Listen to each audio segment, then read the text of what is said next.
wrong cover screen today. I put on the Be Right Back screen instead of the Soon screen. Whoops. Anyway, today is Weeb Wednesday. I'm joined by Mal. We're going to talk about some Ranma 1/2.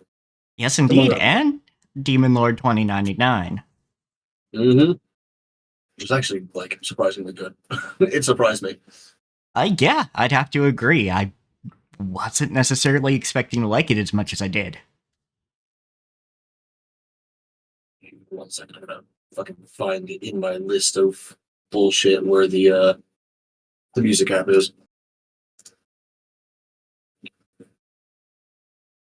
Because I forgot to set up a second thing again. Ah, There we go. but yes. There. All right. So starting with Ranma, since that was just one episode. Yeah. I am starting to understand what people meant when they said that Ranma 1/2 is about a whole lot of awful people being awful to each other. Yeah, a little bit. Because it's not the same way that, like, something like Always Sunny is like that. Yeah, which is why I think I bounced off of Always Sunny, because it didn't click for me. Yeah. But Like, Ranma is very funny. yeah, absolutely. Like, alright, so getting into it, Rama starts with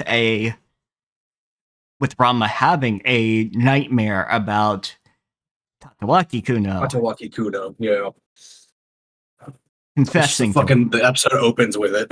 This is like him breaching the surface of a hot spring like an umibozu and screaming his love to to Ranma.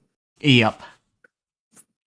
Which, it's a lot of things, I'm sure, that kind of bring this on. Because first off, Tatawaki Kuno is a fuckboy, so nobody wants his Yeah, interest. Well, yeah. I say nobody, but he actually does have people into him, which is weird. But I think that might be because they don't know him, right? that's fair. They don't know him. They just see that he's the captain of the kendo team or whatever the fuck. Yeah, And they're like, a tall, popular, fit man, good at fighting, good at what he do at school. And they're like, yes, yes. that's hot. Not to mention, wealthy. Granted, that doesn't Yeah. get really emphasized until later, but yeah, they are Yeah, but it is obscenely also wealthy.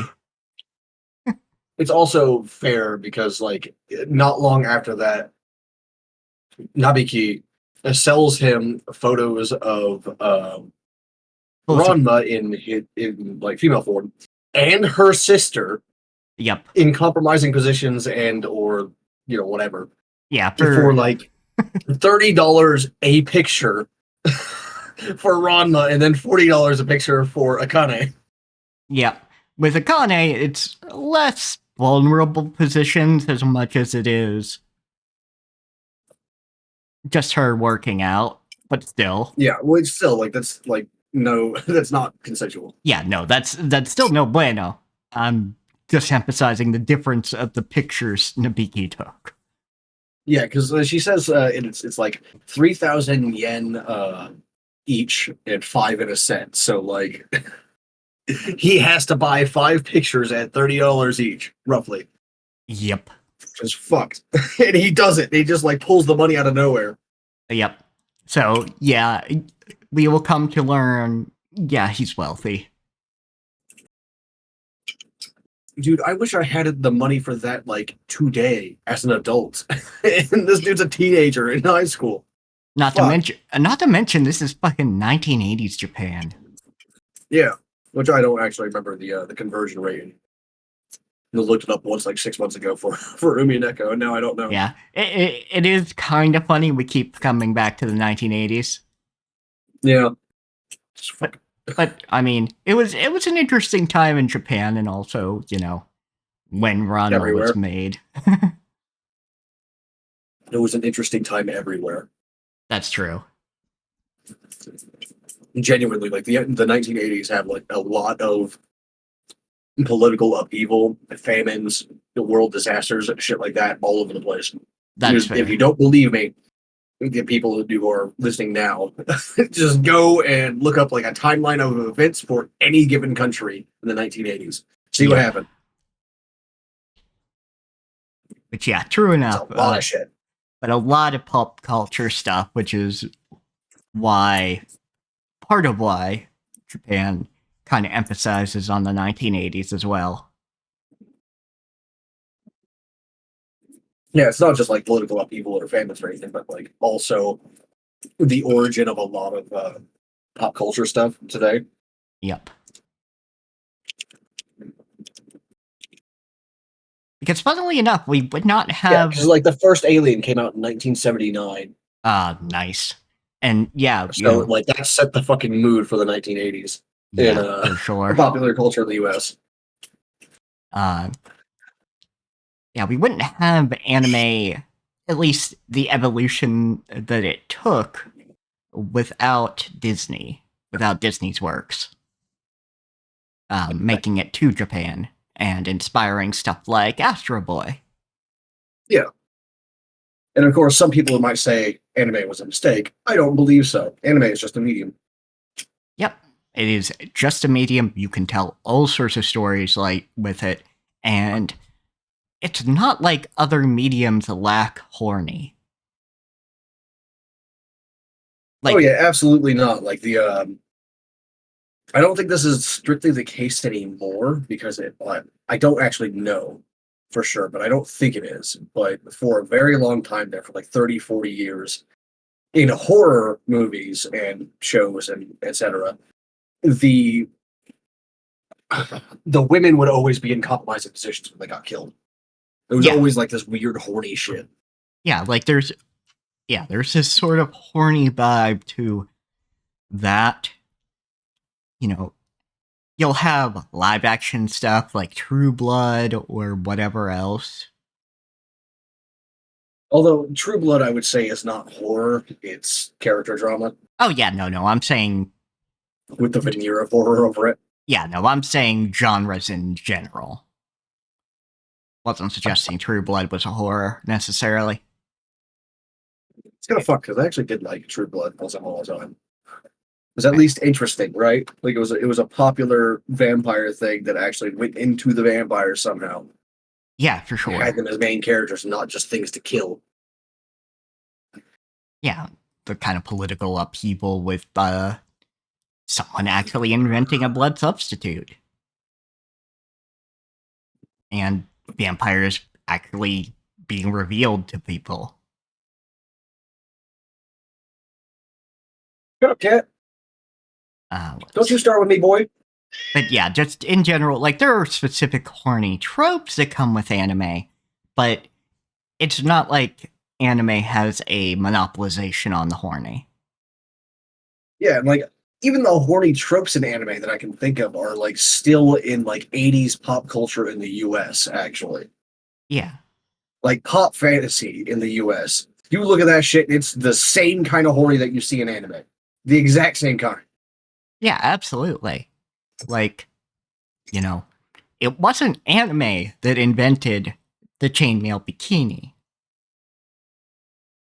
It was people in the 70s and 80s here in the States, Yep. which pisses me off. I don't want it. I love the grounded nature of older fantasy stuff, but I hate all of that fucking horny bullshit. Get it out of here. Also, I need another capture link because it busted. All right.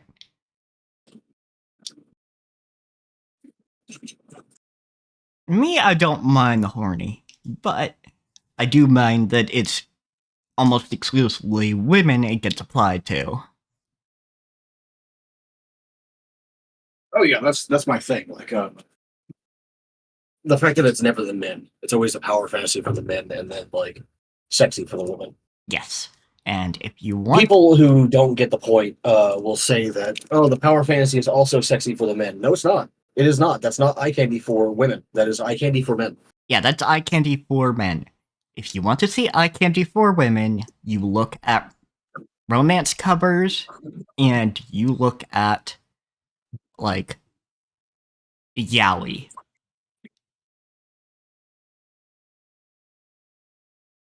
You look at men's love stuff. The uninitiated will think that romance covers and 80s action heroes look the same. They don't. They really don't. You need to look at, especially the eyes and the lips. Actually, yeah. You know what? Go to Supernatural and look at the main characters there. Sam and Dean Winchester. That's what romance characters look like. Yeah. And then look at Arnold. Arnold is not a romance character. Arnold is a fucking action hero. Yeah, absolutely. Yeah, look at those and kind of get the sense of, oh, these are the things that get emphasized because that's what people who like men are into. Or at least a Yeah, large there's also contingent. you'll notice this after I fucking say it, but you probably won't until I do. But in Supernatural, you'll find that they roll up their sleeves a lot to show their forearms. That's not a To emphasize the surprise. forearms and the hands, and it's just like, oh yeah.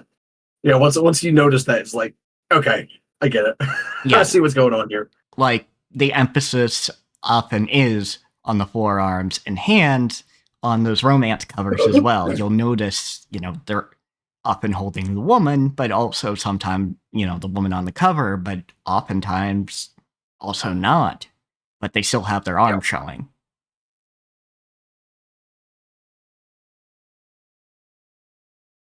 So let's see. More with Ranma. Ranma and Akane are kind of at odds with each other still, but we kind of come to learn, oh, Akane, yeah, is definitely into Dr. Tofu, but Dr. Tofu, A, obviously isn't into a minor, and B, is into her sister. Yeah. Like, he goes from competent and actually kind of cool-headed to so many mistakes. Constantly. I liked that they showed that Ranma can still be caught off guard despite how good they are at martial arts and all this stuff. Yeah, Like, he gets smacked in the face by a baseball out of nowhere while he's distracted talking to some schoolmates. Yeah, because he's looking away from Akane, who is the one who's about to hit the baseball, and he doesn't realize the baseball's whizzing right towards his face. Yeah. Which that has actually happened to me before. I got a concussion from it. Yeah. That sucks. I hate it. I was it was just like a free day in PE in high school, and someone distracted me right as I was about to like catch a football, and it hit me in like almost like a perpendicular angle, right? But not quite, because both my jaw and the ball was angled, Yeah. because it's a fucking football. So it just like smacked full force into my jaw at the exact right angle, and I got a concussion from it. Oof.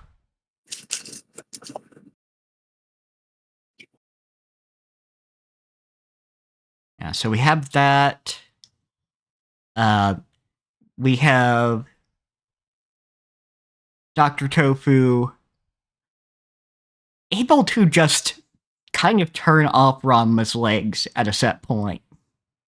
Yeah, which is kind of funny. It's funny, but also kind of intimidating. Here, have a paralyzing butt pat. Yep. And he knew, like, he could count it down to a second. So there's also that.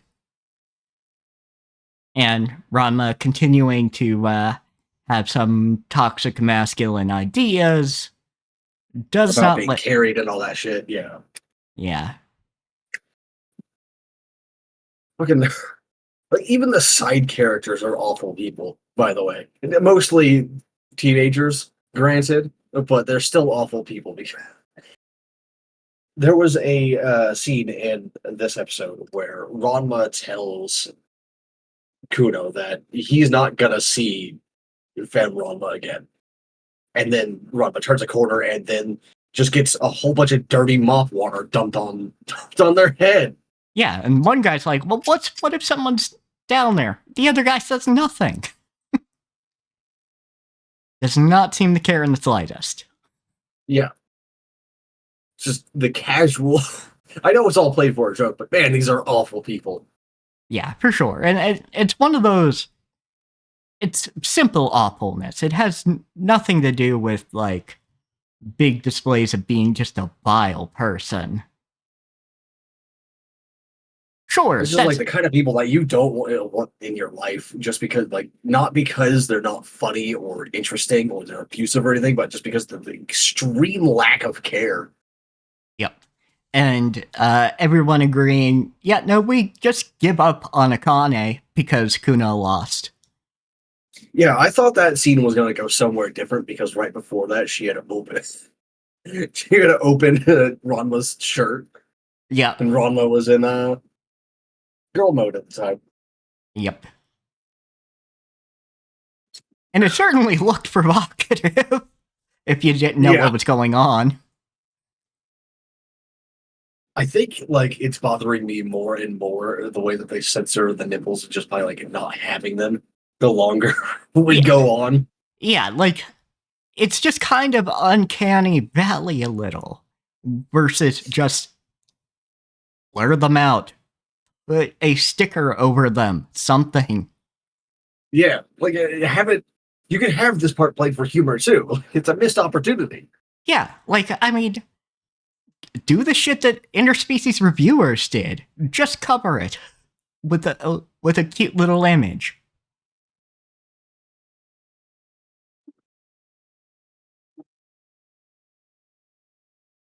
Or something. I still haven't actually watched the anime version of Interspecies Reviewers. Fair enough. I read it for a while, but I haven't seen any updates, so I don't know if it's on hiatus or if it's finished or what. Yeah, I'm not sure. Maybe it got axed. I don't know. I don't think it would get axed as the manga, because it was doing pretty well. Yeah, you never know though. That's fair, yeah.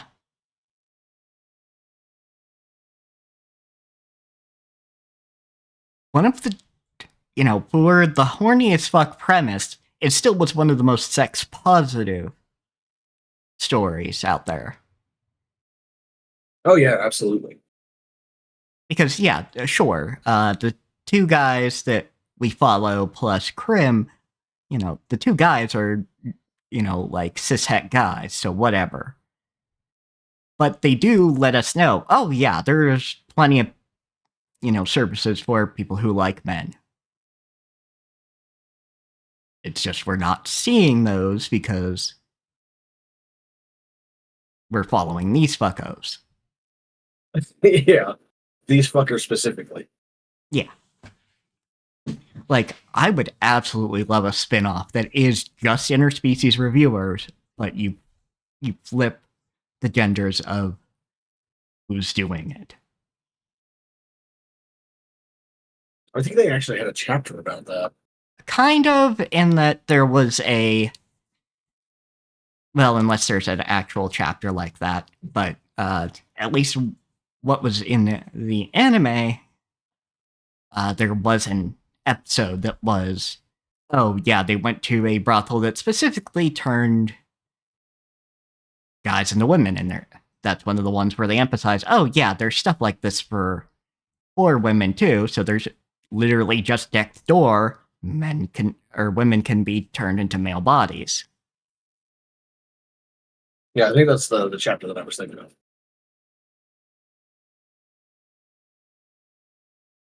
But specifically, I would love, people who identify as women getting into those shenanigans. Yeah, that would be nice.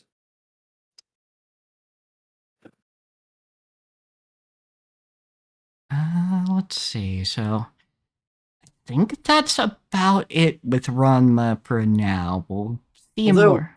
Oh, there is one thing. yes. As awful people as they all are, with the casual disregard of each other's privacy and all that stuff, um, they do still have redeeming qualities, right? Like Ranma, in his own way, tries to cheer up Akane after The she whole, sees yeah, Dr. Tofu Tofu. and her sister. Of course, he does it in a fucking weird gremlin way because he's a weird gremlin, but Yeah, absolutely. it Like, counts. yeah, Rama isn't a callous person.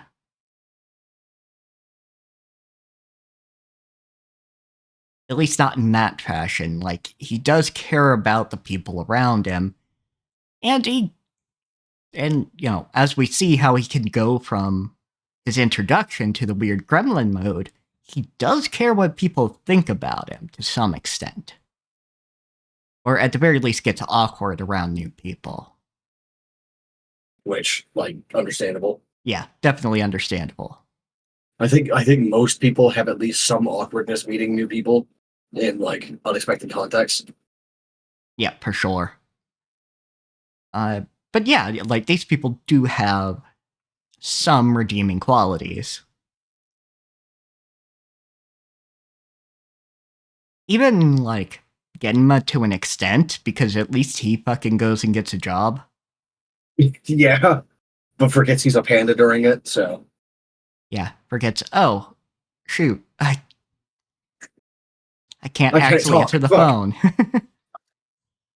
I also love the casualness of Dr. Tofu going, that's your dad? Huh, I don't see the resemblance. Yeah, instead of being like, your dad's a panda. What the fuck? I would actually love something where just like take the general idea and feeling of Ranma one half, and then make the main character the straight man Yeah, who just like reacts normally to everything, like you would in real life. that would be kind of fun. I'm sure there's stuff like that out there, but I don't know of any Yeah. because like I'm not some trailblazer. If I've had the idea, other people have too. Yeah, The to question some is whether it's extent. any fucking good.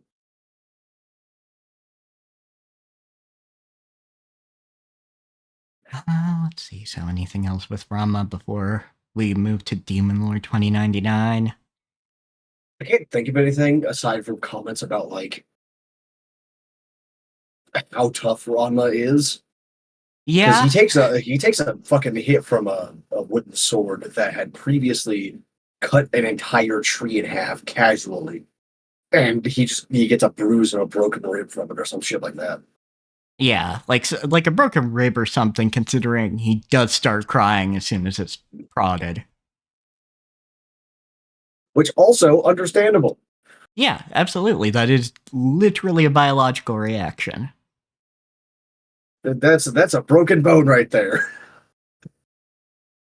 It's like if you somehow manage to break a bone and don't scream or cry about it, you've got some incredible pain tolerance. But like most people are gonna scream or cry about it.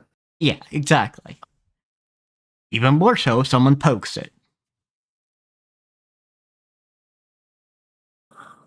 But yes, we will see Rama takes blows quite a bit.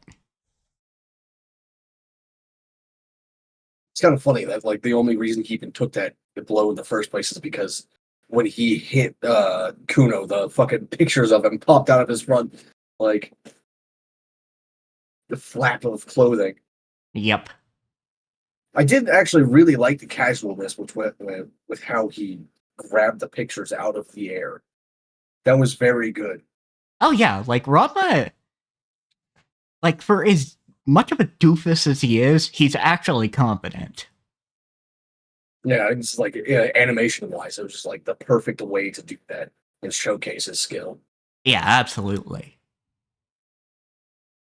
Which I No think Ember. that's kind of what I like with the new anime is how flowy the animation can be. Because of course, back in the actual 80s, animation could be a little more stilted at times. For obvious reasons. Yeah, for obvious reasons. Relatively new industry and also newer tools. People weren't used to them yet. Yes. Do you mind, Cat? He does. He doesn't mind. That's the answer. So, Demon Lore 2099. For those who are not aware, we'll go over the premise first. Yeah. So the general idea, the gist of it, is that 500 years ago, a demon lord was killed by the hero, as is tradition. Problem: the fantasy world merged with the actual modern day in real life, our world, before the demon lord could be resurrected and go on his fucking world conquering bullshit. Yep. And there was, I think they said it was something either like 80 or 90% of the populations from both worlds just got destroyed in the fusion. So, our Demon Lord only exists kind of in history books, and only about 10% of the population even remembers him. Or, had a living memory of him. He's he's reduced to a footnote, essentially, in history. He's just like a historical figure that people don't actually believe would come back again. Yep. Due to that fusion, though, there was a fusion of regular technology and magitech. Which, of course, for people who like cyberpunk fantasy stuff like myself, that gets your brain going immediately. Yeah, absolutely. And among the group that survived the whole thing to begin with, was his retainers. One of them was very loyal and got involved in the resurrection. Her name is Machina.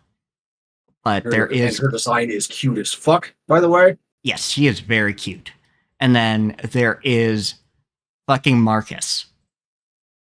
Marcus, the unrepentant asshole, the traitor vassal. Yes, he's a great character, and I love him, but I also want him to die. Yes, he's a very much love-to-hate character, because his designs, after his lord died, was to surpass him, and do so by making the technology known as Familia, which allows anybody to do chantless magic.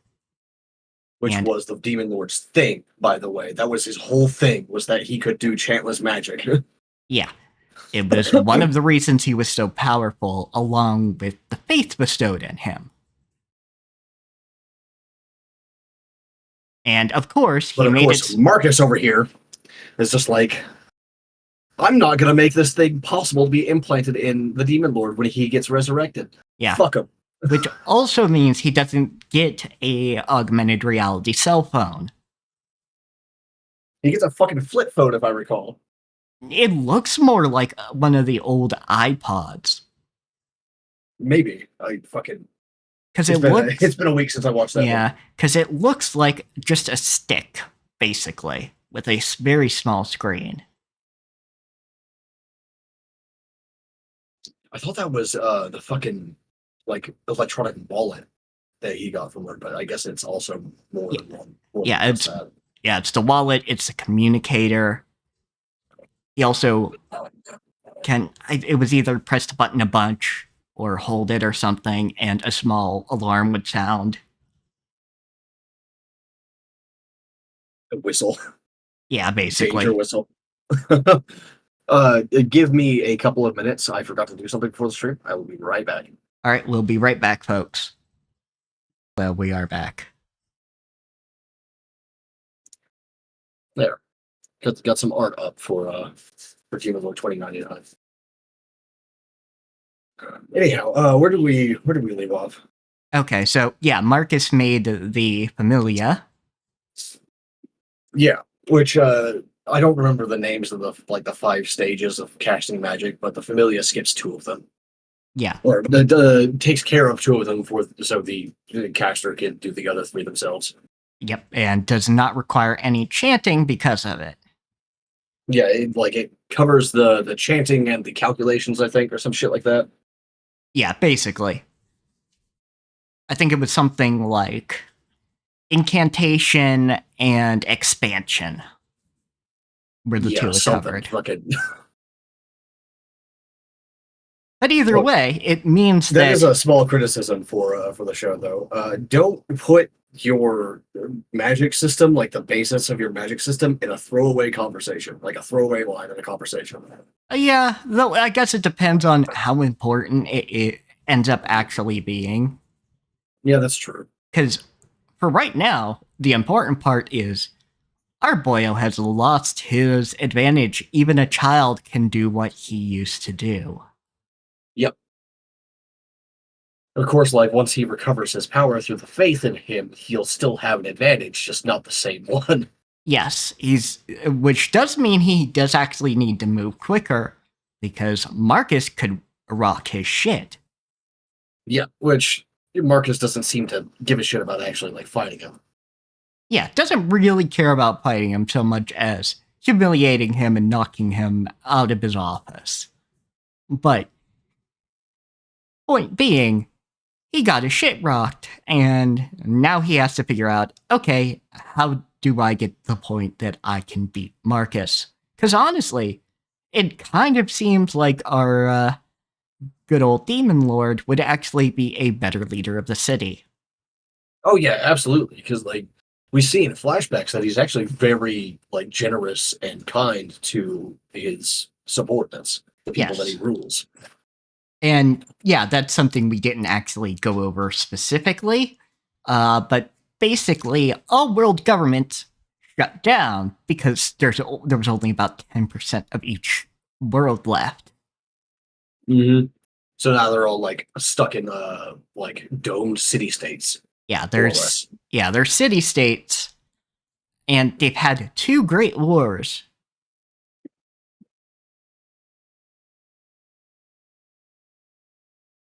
So it is still a bit of a problem. Yeah. But like Marcus does that classic first time Demon Lord shit of like not killing your enemies and just humiliating them instead. Yeah. It's like that's gonna come back to bite you, buddy. Oh yeah, that's you should have killed him when you had a chance. Yeah, like literally he could have killed him right fucking there, and at the very least he would have had to yeet himself out of the window. Yeah. And then our Demon Lord here, Veltol, goes to go get like fucking new clothes because he can't just walk around in his old armor all the time, right? Yeah, like sticks out like a sore fucking thumb. Yeah, like he is dressed in full fucking Demon Lord shit, which I'm sure people thought he was just a cosplayer or something. Yeah. Which, like, on my end, the art that's up on the screen right now is his outfit at the beginning of the show. Like, when he's in his Demon Lord mode, essentially. Yeah. And you can tell, like, that's Demon Lord shit right there. He's got, like, an oppressive aura of energy, like, flickering off of him. He's got dark plate on. Yeah, that's the good shit. Not very practical for, like, walking around the city every day, however. Yeah, I mean, there is also that, because Beeltol does recognize, hey, I'm not the lord of a people right now. Hey. Oh yeah, we didn't say that actually. The demons here aren't actually like demons. They're just called that. They're actually immortals. Yes, they are immortals of various kinds. Yeah. And when the worlds merged, there was a great immortal hunt. Yeah. And using modern technology imbued with magic, they just slaughtered thousands of immortals. So almost all of his people are dead now, like genocided dead. Yeah, like they did not shy away from going, yeah, this was a genocide. Like they didn't use that specific word. But they used the imagery, like firing lines and shit. Yeah, firing lines, mass graves. Fencing, temporary fencing and all that sort of thing. Mm-hmm. Get out of here, cat. Stop clawing my chair. And shit. They blamed the immortals for the calamity in the first place. Yeah, and in the second episode, we find out that Marcus is the one who instigated the immortal huts. Yeah, which that alone is enough to go, yeah, no, this man needs to die. Yeah. Much less like everything else. So that's like, fuck, dude. Like you slaughtered your own people for this. Why? Yep. And it's not like he's hiding the fact of what he looks like. Although, granted, Machina just looks like a normal person, just like a human being. She doesn't even have pointed ears or anything, so it might be just that he just looks like whatever the base species was, like, but he was born as an immortal. Yeah, that's fair.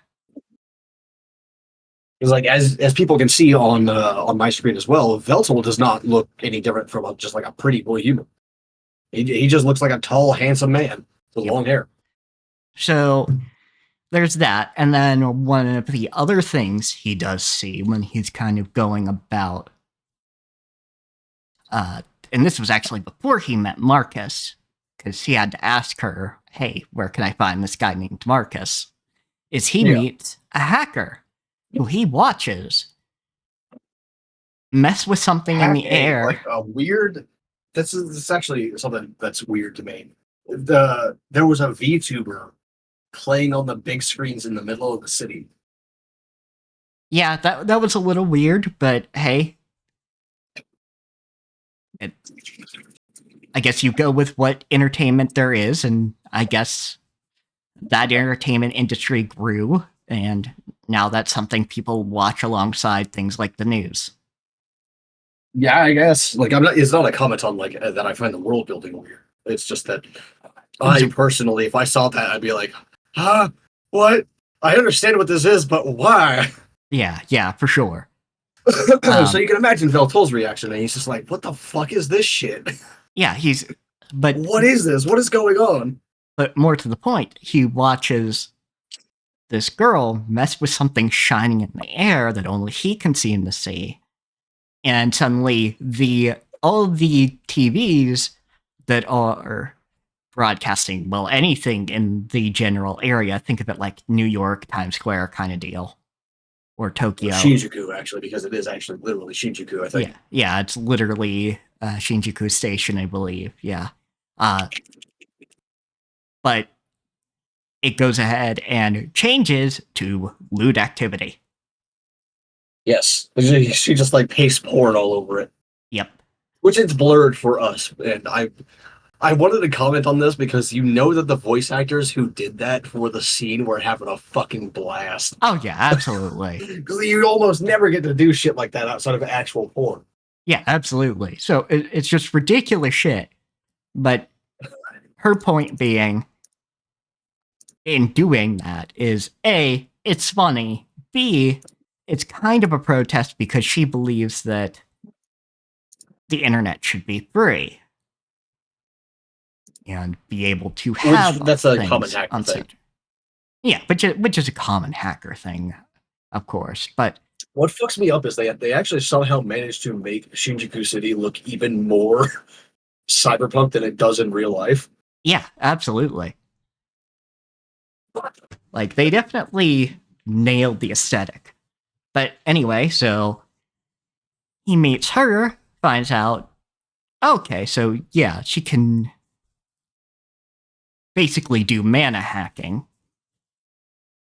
Which is, I think, literally what it is, because he sees the Aether, they call it, which judging by the name, which you can't actually judge by the name because it's Japanese shit, but in English, Aether or ether means the spirits, the stuff between the soul and reality. It's the stuff of spirits and raw, will. That basically she kind of interfered probably with the magic that was broadcasting to the TVs and changed what was displayed, probably on some server somewhere or whatever, just redirected what was being broadcast. I wish I remembered her name, because I can't remember her name. I really Uh, can't remember anything other than Beatle, Marcus, and Machina. Machina. Uh, yeah, I don't remember the hero's name either. Fuck. Yep. That seems important. It seems like I should remember like the main cast names, but I don't. No, That's it takes a few times for me to actually get a name, so it's gonna take a bit, and we're gonna see her I more. actually really like her character design too, and like her characterization in general, because we come to find out that she's very weak to compliments. Because as soon as like he says like, "Oh yeah, that was very impressive," she's just like, "Oh really? Yeah." Yeah, absolutely. Like, at first she's like, "Oh no, you must be mistaken. I didn't do a thing." And then he compliments her instead of rebuking her, and then she's like, "Oh, okay, I'm going to tell you everything about how I did the thing I did." Yeah. Which, fair enough. Being complimented for your work is nice. So of course, because like a familia is something that everyone has now, can't get a job without one, right? So Veltel trying to figure out what he can do to start building his power base again. Tries to go get a job at like the job agency sort of deal, you know. Yeah, which before we get to that, we need to talk about exactly how he decided to go about finding a job. Because he didn't know what to do. He was just sitting there with essentially a cell phone Oh, and no. you're right. You're right. And, Actually, we didn't even talk about his fucking tracksuit, which happened before that. oh yes, obviously get him new clothes. Uh, He decides that a tracksuit is simple yet refined, which I yes, think is fucking hilarious. And he actually looks really good in it. Like it's the perfect outfit for this man. yes, and Almost he, like character designers know what we're doing. yeah, and he marks out over the Japanese on there, which is Mahal. Yeah, he just has the kanji for Demon Lord written down his chest on a white T-shirt. It's so good. Yeah, and I mean it's simple. Like it is actually simple. I think like the part that makes the outfit to me is the fur collar. Oh yeah, the fur collar on the coat really works Like he for. gives him that slight bit of dignity that you you need if you're going to be wearing a tracksuit like that. Yeah, absolutely. Like it does actually work. It's just also fucking hilarious because Machina asks her familia and the AI running her familia to pick something, keeping in mind things like fit and looks and affordability. And Practicality and all this stuff, and you can tell how she's going to react to the tracksuit by how she dresses. She's very fashionable. She looks very good, genuinely. yeah, so she's sweating it out like, oh no, not a tracksuit, not a tracksuit. And then he's all excited. She is dying on the inside the entire time. She seems to get over it quickly, but still. Yeah, like she accepts, okay, this is what we're going with, this is what we're going with. Uh, right, Like, yeah. He when he's trying to find a job afterwards, he's sitting there on that curb with the fucking or staircase or some shit. just kind of looking at With his the device, thinking, okay, well, how do I find a job? What do I do? And what so, can I even do? and so he just stands up and shouts, hey, anybody looking to hire anybody? And of course, like a hobo migrant is just like, hey, you can't be doing that in our territory. And again, we see that he's actually very conscientious and Yeah, polite and he's like, when you're hey, not I'm trying to sorry, murder didn't him. mean to He's like, cause oh, you trouble. I'm sorry. Yeah. I'll go elsewhere. And the guy's like, no, hold up. Do you have a citizen ID? Nope, you're here illegally, essentially. Okay, here's a resume. You go to that building, fourth floor. That's where you go to apply for a job. Do not do anything to do with, I think it's IHMI or something. Yeah, something, some company, because like it's a construction company that does awful things to its workers, Yes. apparently. Which I would not be surprised if it was run by Marcus Yeah, that as would a not shock subsidiary me of in the his main company. slightest. And so I would he, rather they didn't do that. I would rather it be some other villain, but specifically because I don't like the idea of all the evils in the city being traceable back to Marcus. that's They can be fair. related for sure, like they can have backroom deals or whatever, but I would rather the owner of whatever company that is be a different person than Marcus. Yeah, which I mean, it could be. It could be one of those things where he takes over IHMI as a step towards stuff or something. Mm. Because he's got to build his empire somehow. But Anyway, it was actively mentioned and named, so I'm sure that it will be important later. yeah, it'll most likely be important later. So he goes there. But the problem is, none of his skills are really applicable because, Yeah, like what kind of skills is a demon lord gonna have that's applicable in like the modern day, right? but, he mentions a spell, which, again, given the familia, other people will have that spell. Although the question is like, can they cast that spell? Like, do they have the magical power necessary to? Because it sounds like it's a really big, powerful spell, right? Yeah, that's a good question. Though we don't know if it's personal mana stores. Yeah, like we don't know enough about the magic yet. Yeah, so we don't know. And of course, he talks about having done work 500 years ago. Like, he's being entirely honest on this CV. Yeah, which is weird. It's like, oh yeah, he even covers the time gap, the work gap by saying it's like, oh yes, but for me that was literally yesterday, so don't worry, my skills are still sharp. Yep. Yeah, just did not work out alive whatsoever. And so, yeah, he's kind of just taken back, and he has to go back home to Machina and basically be like, be honest. Am I useless? Am I Am I useless in this useless? world?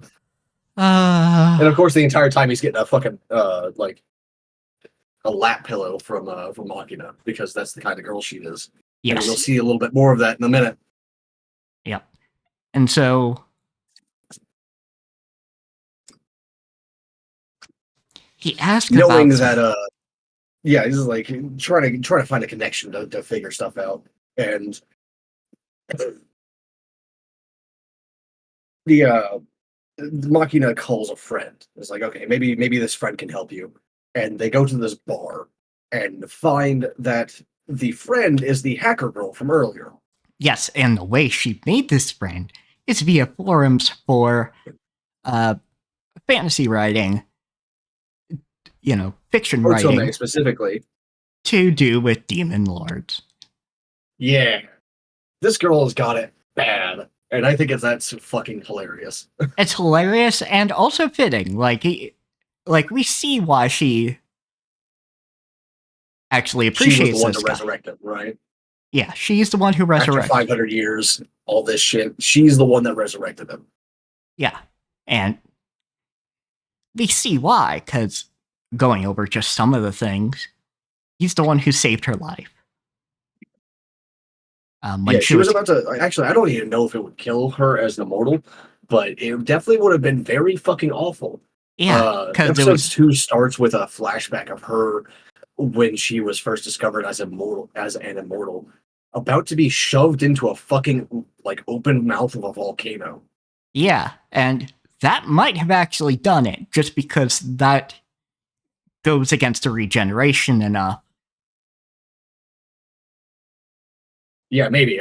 We don't actually know what the limits of the regeneration is But no matter for what, it immortals, would have but fucking like, hurt. yeah, that would have sucked ass. So that happened. And then when he comes back, we see him go, yeah, I have to get a job. And we see he, appreciates the simple food. He doesn't balk at her Like for, it's just like miso soup and rice, and he's just like, "Oh, this is very good." yeah, and he doesn't balk at the fact that, oh, yeah, she has just a small apartment. And, at first he thinks he's joking, but he takes it in and then goes, okay, I see the depth of your loyalty. Yeah, he's like, "You have suffered a great deal for this." You should not have had to. Yeah, absolutely. And he finally settles on an idea because he realizes I need to build faith. Because he realizes he's not just outgunned because he doesn't have his edge anymore and he needs to train that. He's also just less powerful because not many people have faith in him. And he has to think, Yeah, okay, like how do I get people's Marcus attention? calls him a higher order being or some shit. Like he's a different kind of immortal. Like he's some sort of like a literal god or something. I don't know specifically. Yeah, We don't know yet. but But it yeah, does seem like he draws real measurable strength from people's faith. And not just like, oh, my friends believe in me stuff, but like literally his magic is more powerful when people believe in him. Yeah. Or fear him or what have you. Yeah, believe in his power and believe in his existence. And so, on the television, he sees that VTuber again. And then he realizes and imagines himself being on that television screen. Yeah, I don't know if the end of episode 2, like that scene where he is sitting in front of the computer, is real or if it's just in their heads. But like, either way, I can't. I think it's updates tomorrow, so I really want to see how he handles being a VTuber. Yes, because here's the thing: it was actual live 2D that they used for the actual VTuber. It's not an anime version; it's the actual thing. Yeah, like it is actual live 2D. Because I know I had sent it to a friend. You got a screenshot or a clip that you want to show or something? Yeah, I just have a quick screenshot of. I'll hand it over to you. It'll take a second. Oh yeah, this is the. I remember this one. That is a weird shape for the chat, though. I didn't notice that before. Yeah, though it does seem to be their just chatting screen, so it's probably fine. It takes up that much space. Yeah, I've never seen one shaped like that. It's just a heart, but also it's just sort of. That went larger than I thought it would, but Yeah, it happens. Let's see.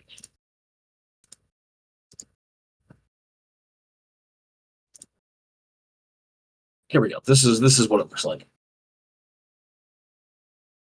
yeah, this is what it looks like. It literally looks like live 2D. So my guess Of course, is, we don't have a clip, so you can't actually see the motion, but like it does seem to be like actual live 2D. yeah, like it does look like it, and it would be the easiest way to do it. Just get somebody to do a live 2D avatar. You don't even have to do various emotions yet. Because it does. Yeah, because it's just like a couple seconds of like footage that you need for these things. Yeah, exactly. So you've got that. And it works. Like, it looks like live 2D, and because it is a separate style from the anime, you believe it exists as VTuber in another setting. Yeah, which is great, I think, because a lot of things when they feature like VTubers or YouTubers or whatever in their anime, like they'll just animate them the same way, so it just looks, because you're already filling in the gaps in your brain, it just looks like footage, right? Yeah, it already. It does not look like a model or anything. Yeah, it doesn't look like a VTuber. It just looks like somebody on the television screen or whatever, or on the computer, doing a stream, period. Yeah, which it's fine, but it's not VTubers. Yeah. Whereas going from an anime style to actually animating with live 2D feels there's enough of a difference where you're like, oh, okay, this exists as the software. And we will have to see going forward, because the way Veltal imagines it is just himself on the screen. But So I don't know if he's going to Yeah, I don't do know if it he's gonna that like way. make a model or what. Like that's my question. Does this man have a model, or is he just gonna be a normal streamer? Yeah, exactly. Do we have a model or are we just doing content TM period? Content, yes. And in the OP, like it's shown that he does fight at some point. Of course, you can't really trust OPs for that sort of thing. Yeah, but it But does look like he is in space fighting mechs or power armor. It looks like mechs to yeah, me, like but it could realistically yeah, we be don't see power like a armor. scale of it. Yeah, we don't see a scale of it. It could just be like a powered exoskeleton with a like carapace armor and shit like that. But Yeah. I don't know. I And think that's interesting. I hope that we do get a nice split between his VTubing shit, the character drama, and good fights. I hope that we get all three of those. I yeah. don't think we are, because I know how hard it is to do three things well. And they seem to be already doing the VTubing thing and character trauma well, so I don't have much faith in the fights, but Yeah. we'll see. It might be one of those things where they capstone certain things with a fight. I hope so. Like I hope that the fights are few and far between, but excellent each time. Yeah, that's where I think they're going to go, because the way I could see something working in space is, oh, okay, so they're actually going to censor his content by fucking with the satellites. That'd be like a hell of a reaction from Veltol. It's like, oh, you want to censor me? All right, fuck you. I'm gonna go to space. Yes. I would enjoy that. I hope that's what happens now. Yeah, because that's one of the reasons I could see him messing with space. It's either that or Yes, we're turning very off neat. the thing that alerts when grand magic is used. Yeah, that is actually an important point. He starts off trying to use grand weather magic as soon as he gets out because like he doesn't want to see like the cloudy sky. He wants the clear skies and everything. Well, that But and he wants to prove his power, not oh knowing. yeah, and an alarm sets off, and Machina and Veltal have to fucking run before cops get there because grand magic is banned for use inside cities. Yes. Which we don't know exactly what the scale is, but it was meant to clear the entire sky. He does note that he should have been able to, but was not powerful enough anymore.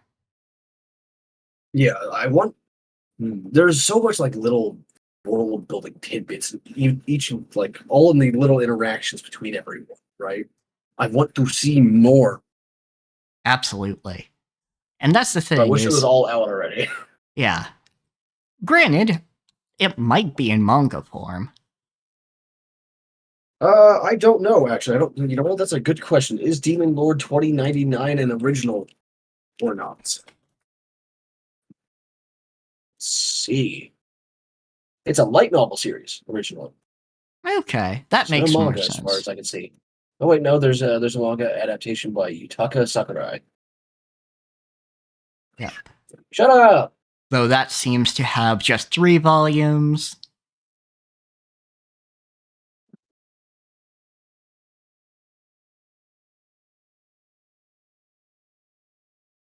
I don't know if I even want to read the manga for it though, because I don't know if it will handle things as well as the anime has so far, and I don't want to be disappointed. Yeah, that's super fair.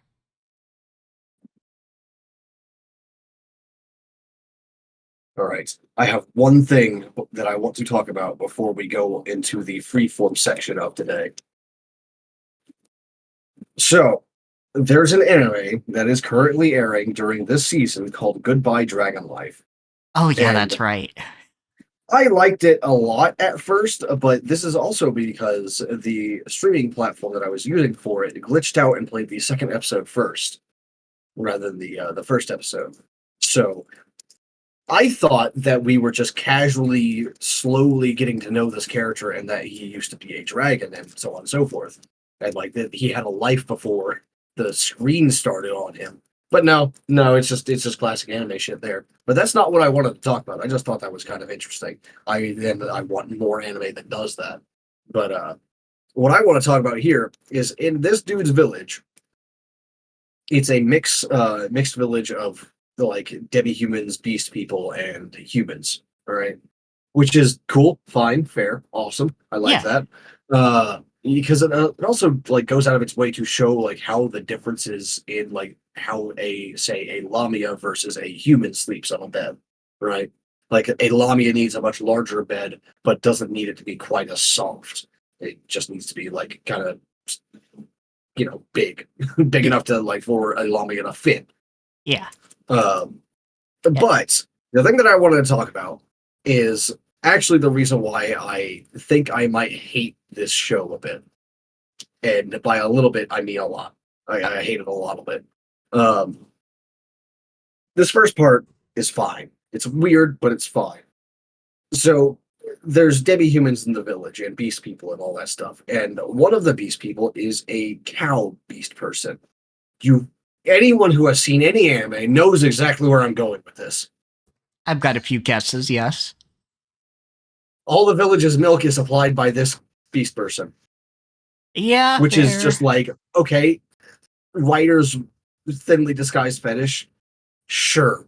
Yeah. At least it's vaguely interesting and could fit into the world somehow, some way. Yeah, okay weird, but you can like go. it, but whatever. It's yeah, weird. you can at least It's weird, go. but fine. Okay, they can't seem to get beasts of burden, so they need somebody who is a beast person to supply it. Okay, whatever.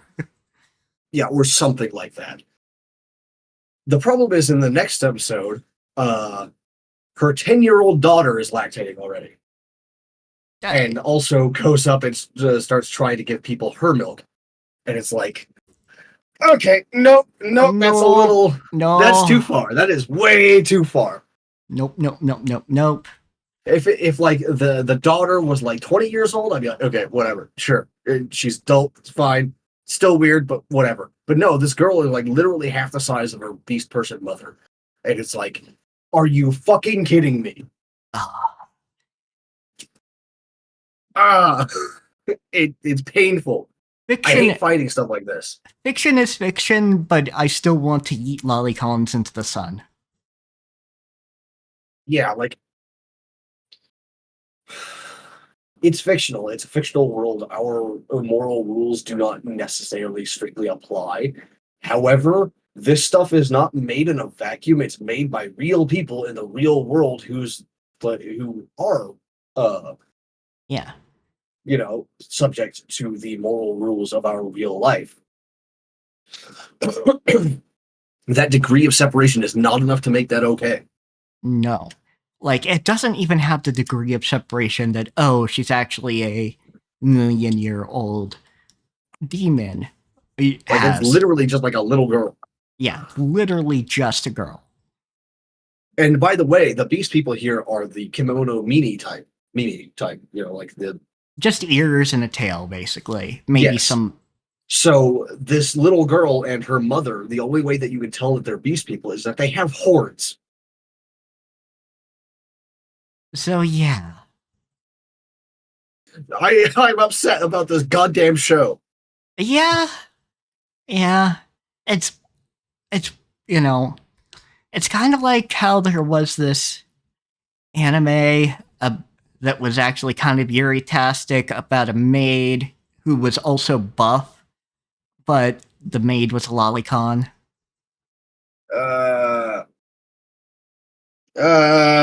Which really sucks. Get that shit out here.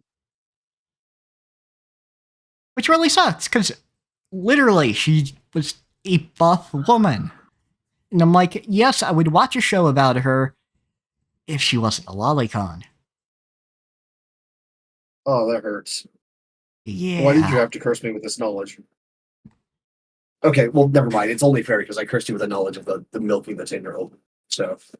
Yeah, exactly. I brought this upon myself. Yeah, no, that is tit for tat. Get that pun out of here. I was halfway through before I realized it was a pun, but I did realize. God damn it.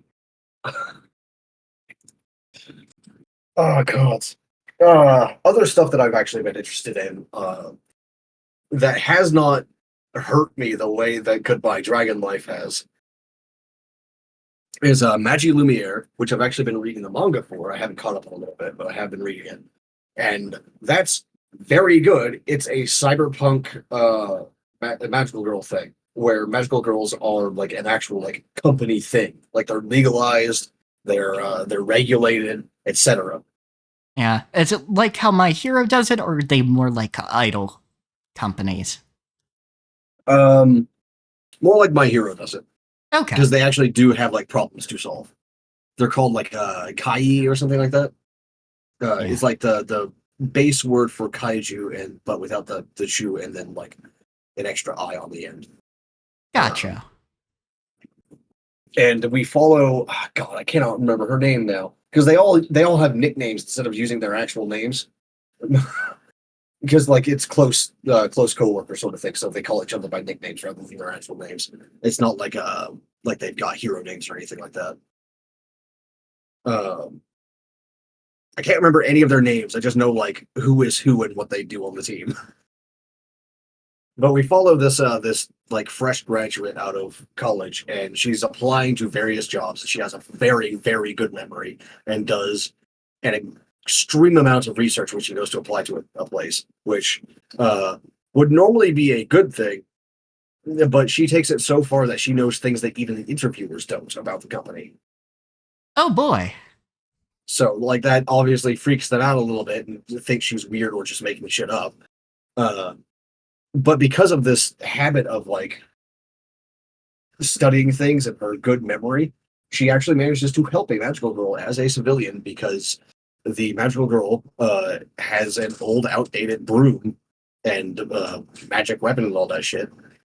And the software for using it is kind of confusing and shit. But she had gone to an expo where they showed off the software, and she knows how to use it because of that. And ta-da! Now she's a magical girl. She gets hired by that company. Which, yeah, fair enough. Yeah, the characters are all very quirky and interesting. I like them a lot. The main character is almost the straight man. Almost. She's goofy in her own way, but she's almost the straight man. The magical girl that she, and this will get some people, the magical girl that she helped and who later hired her as like the new girl on the team is a Gyaru magical girl. Ooh, very nice. Yeah, she's a Gyaru tomboy magical girl, and I think that's fucking amazing. Ooh, mixing The Gyaru boss of and the company, Tomboy is actually kind of cool. yeah. She or the boss of the company is some guy, some middle-aged guy, like 30 plus, because that's what middle age is in the anime shit for some reason. Yeah, Um, some middle-aged guy who dresses for work in a magical girl costume every day, a different one even.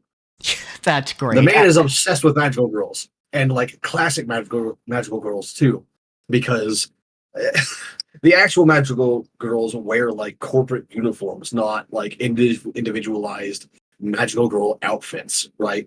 Like it just looks like she's an office lady basically with a skirt that doesn't quite like hug quite as close because you need the freedom of movement to sit on the broom and shit like that and fight.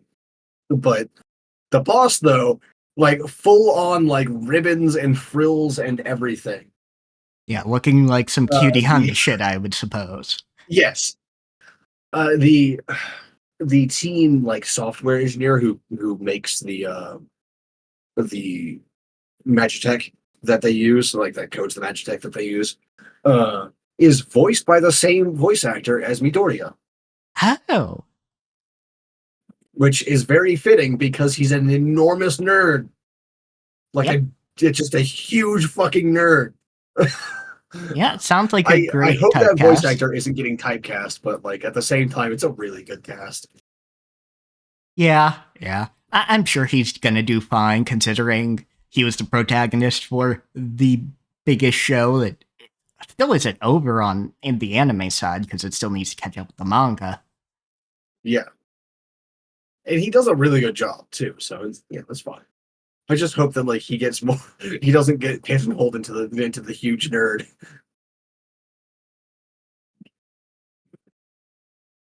Ugh. Yeah, so let's see. So freeform stuff. Tomorrow will be Slay the Princess. All things avoiding shenanigans. Anyway. Oh yeah, because the fucking update thing happened, right? Yep. The pristine cut will be out tomorrow. Hell yeah. So we will go into that. Try to see. Time to some fall in other love with the stuff. princess again. Yeah, time to fall in love with the princess again. Just nuke me after we're done with that stream. Just fucking like precision strike me with an ICBM or something. Yeah, so we'll have to see exactly what it does. I have a guess. Oh hey, it's not going to be Japanese media for once. Yeah, it's not Japanese media for once. It's all I've been doing on stream is like anime and Umineko and fucking Elden Ring for years now, I think. Yeah, it's been a bit. I think the only thing that you really haven't, the only thing you've done is that one dungeon crawler. Oh yeah, we did Barony for a couple of weeks there. That's Barony's also getting a big major update again too, and I'm tempted. I am sorely tempted. Understandable. What the fuck is the name of it? It's Arc something. Arc Trip or Acro Trip. There we go. Not Arc Trip. Acro Trip. It's also another magical girl thing, which is great because the main character ends up joining the side of evil just because the actual villain is completely incompetent at everything to do with tactics or logistics. He's fucking garbage at it. He's very charismatic and he's a great leader. However, he's garbage at everything else.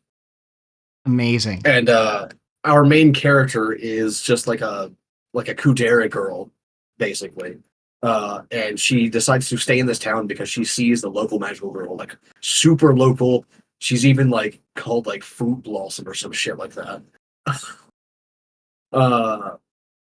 To fight the villain at one point, and she falls in love basically with the idea of magical girls and this specific magical girl.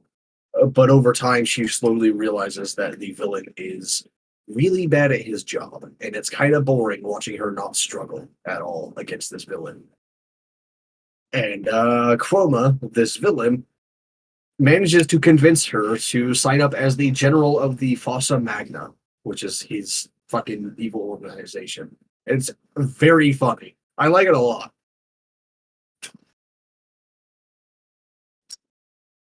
Turns out I actually really like magical girl stuff when it's not like the same classic stuff over and over.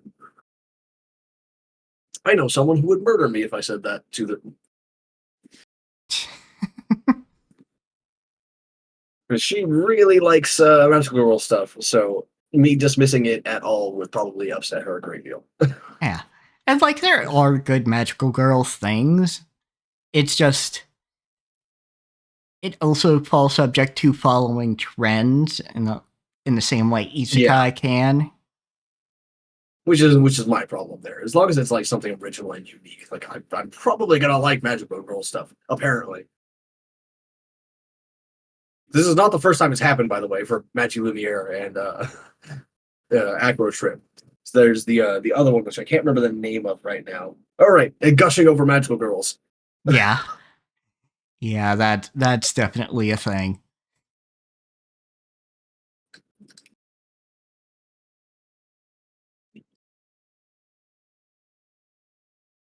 I don't know. I think the idea of like magic growing more powerful when you're like highly emotional is deeply compelling. Yeah, like there's definitely a compelling element there.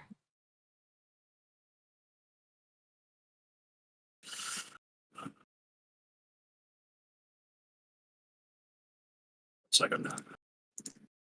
Yeah, I'm seeing what the fuck else we got here. Yeah, I'm seeing what else is coming out this season. Oh right, How I Attended an All Guys Mixer.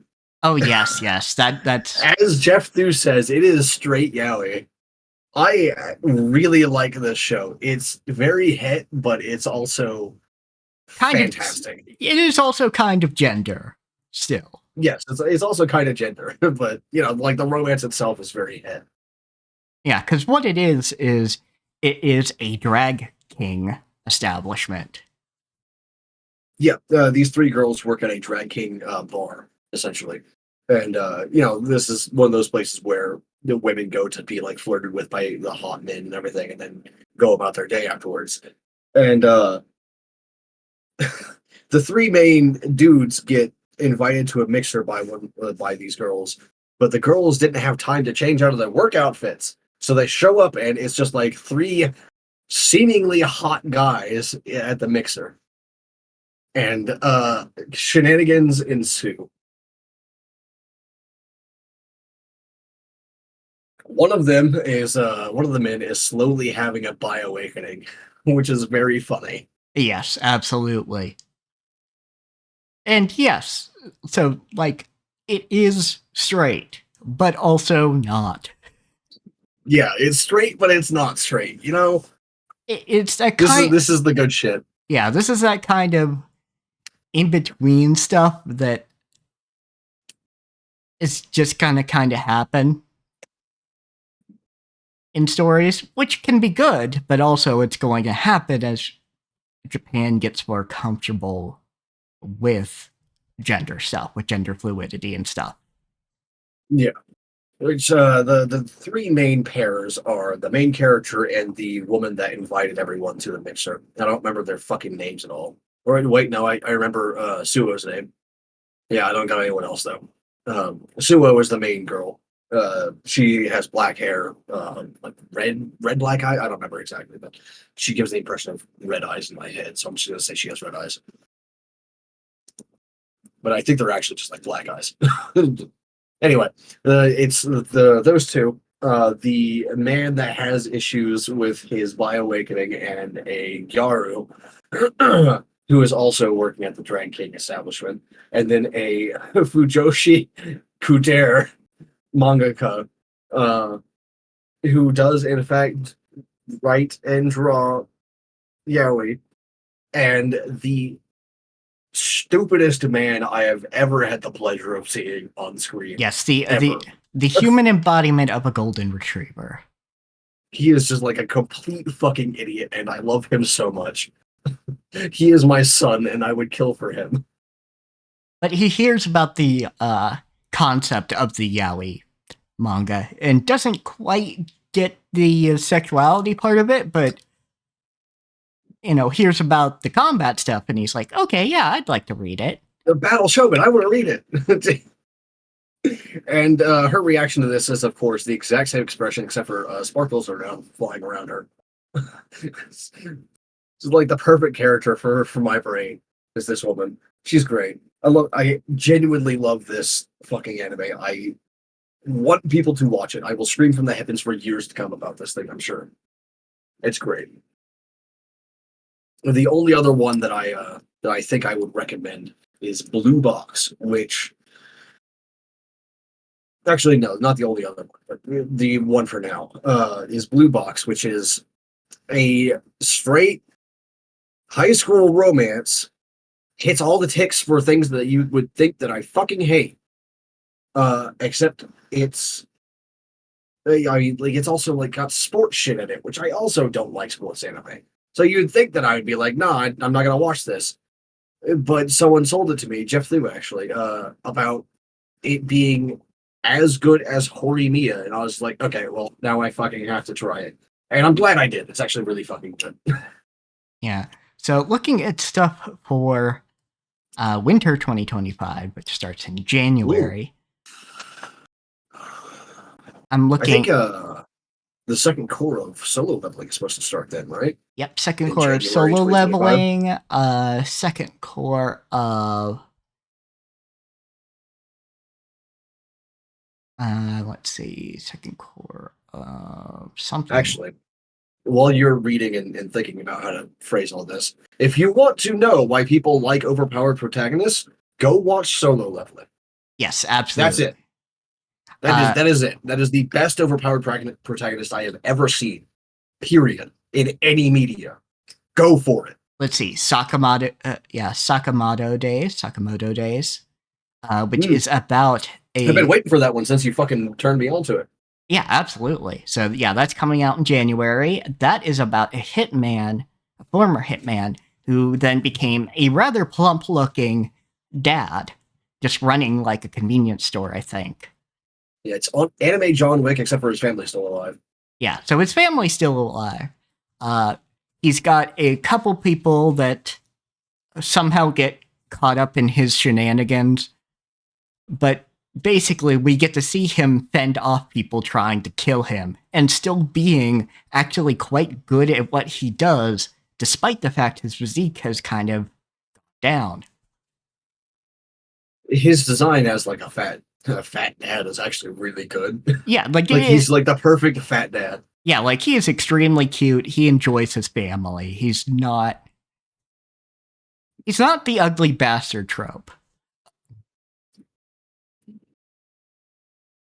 He's just like an adorable, like 35, 40-year-old man. Yeah, exactly.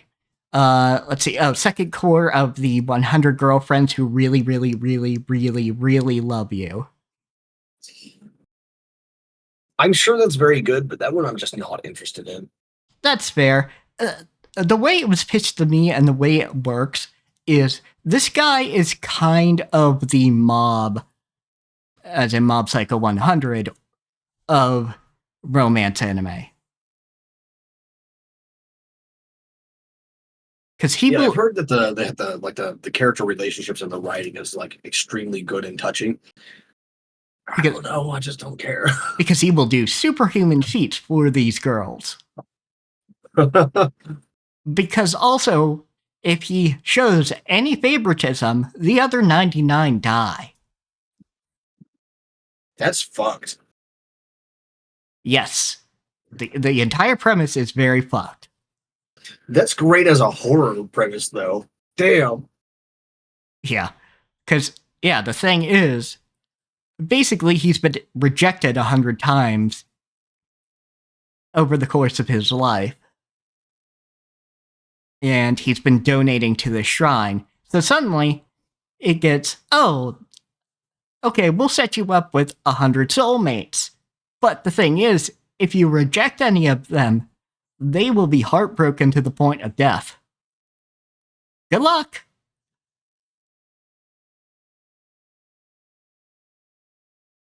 That's fucking awful. Yeah. I think I would just like... I don't know. I think I would throw myself into a furnace or something. Gods. Yeah, that is legitimately fairly awful. But it kind of works out because there's a bit of a polycule going on. I should hope so. Fucking 100 girls? Gods. Granted, we have not met all That's too 100 many. yet. Even in the manga, That is we too haven't. many for like one person to like equally give attention to. Fuck. Yeah, at all times, no, absolutely not.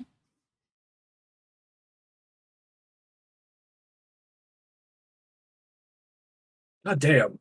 All right, like the last one that I have on my list so far right now is Dawn to Dawn. Which is about a random nerd ass motherfucker and a gyaru falling in love. It's high school, however, it's also very funny and very weird. I will have to watch that. I've seen it advertised, but I haven't watched it. Okay, let me pitch this to you then. The gyaru is the granddaughter of a spirit medium. So she believes in spirits, even if she's never seen one. She was raised to believe in magic and spirits and so on, and spiritual powers and so on and so forth, which is fair. And the random nerd ass believes in UFOs. Okay. So when they meet, they challenge each other to go to the opposite hotspots, right? The nerd ass has to go to a haunted tunnel, and she has to go to a abandoned hospital that is famous for abductions and shit like that. And both of them meet exactly what they were supposed to meet. Oh, that's great. That's great. The the part that does it for me though is do you remember Turbo Granny as the yokai, the urban legend? I don't remember that one necessarily. Okay, it started from a grandmother lady. It was like a 10-kilometer granny or some shit like that, who would outrun things. She would race stuff. And in the modern day, it's Turbo Granny is she'll race buses and shit like that. And if you challenge her to a race and you lose, you get cursed, essentially. The spirit that the dude runs into is Turbo Granny. And she says, and I quote, "Hey boy, I'll let you suckle my teats if you'll let me gobble your dong." Oh my gosh. And he gets possessed by the Turbo Granny because he loses the race. And yeah, she gobbles his dong. He doesn't have a dick anymore.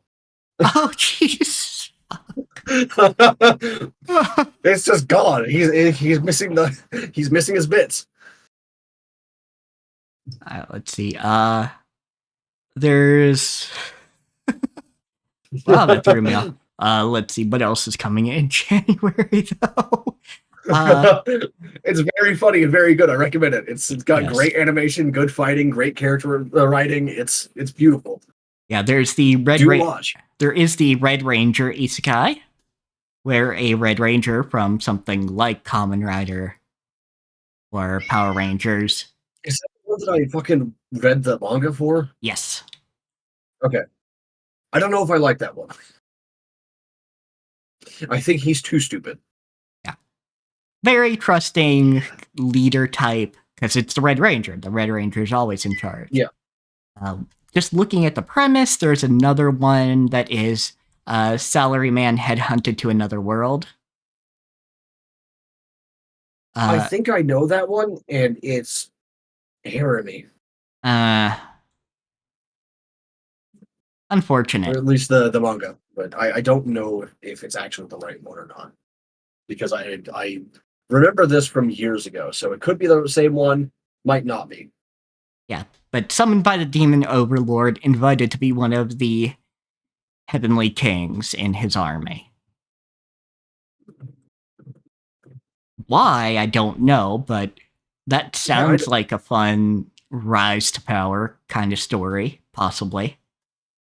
Yeah, I think it might be a different one then, which I still know, but is much better.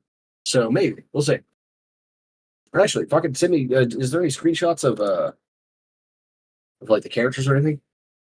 1 second. There's at least the.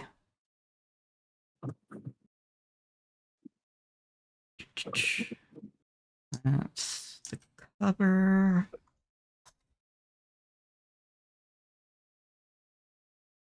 Oh yeah, this one. This one's fine. Okay, good. Excellent. Yeah, so there's that. There's the second core of I wouldn't Kinnikuman. call it like I wouldn't call it like very good or groundbreaking, but it's just it's 6 or 7 out of 10. It's good. It's watchable.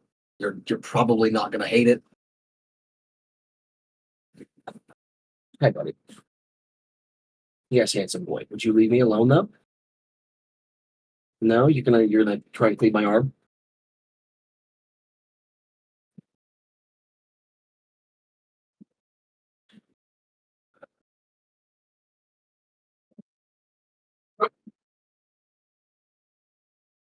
Okay, this won't be a good one, I don't think, but I am kind of Oh loving no. because uh, another one of those you gain an ability sort of stories. So it doesn't look like it's isekai necessarily, but still something. But you can gain a skill from a skill fruit only once. To eat another is certain death. Light obtains a skill called Nutmaster. Nutmaster. Ha! Yeah, so unsuitable for battle, he resigns himself to life as a farmer, but by chance he eats another skill fruit, which should have killed him, but there's a hidden ability inside Nutmaster. Nutmaster. Yeah, God damn it. and it's literally Konomi Master.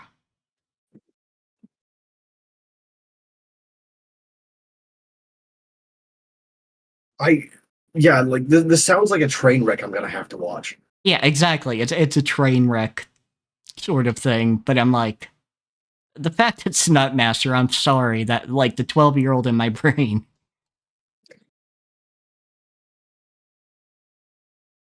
The 12-year-old gremlin in the back of your brain just going, "Heh, nut." Yeah, exactly. Oh god.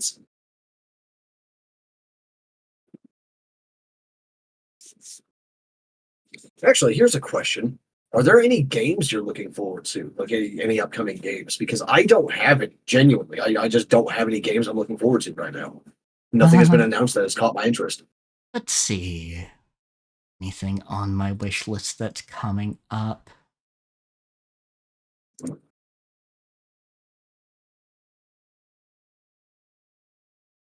Like, of course, I've got some indie games that are like on my list. You know, like No Skin or Yeah, there's the one I told um you about, Urban Myth Dissolution Center. Granted, more of an adventure game, but it might not use moon logic. It might be more of a investigative thing. fucking maybe, I guess. I don't know. It's like fucking like Silico,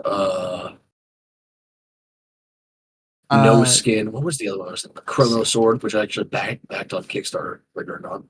I don't know if it's coming out this year or not.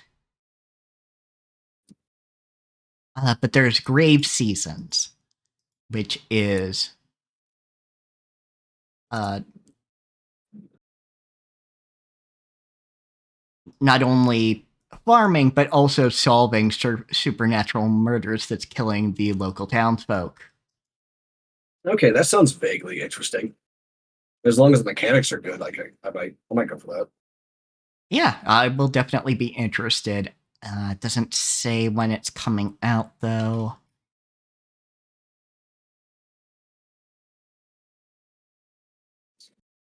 that.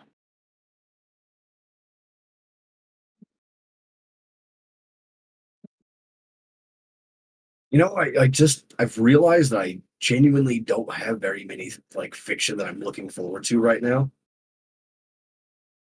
whether it's games or movies or shows.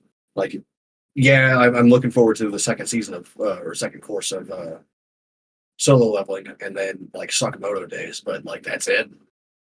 Yeah, yeah. Can't think of too much. I do want to play Metaphor when I can afford it.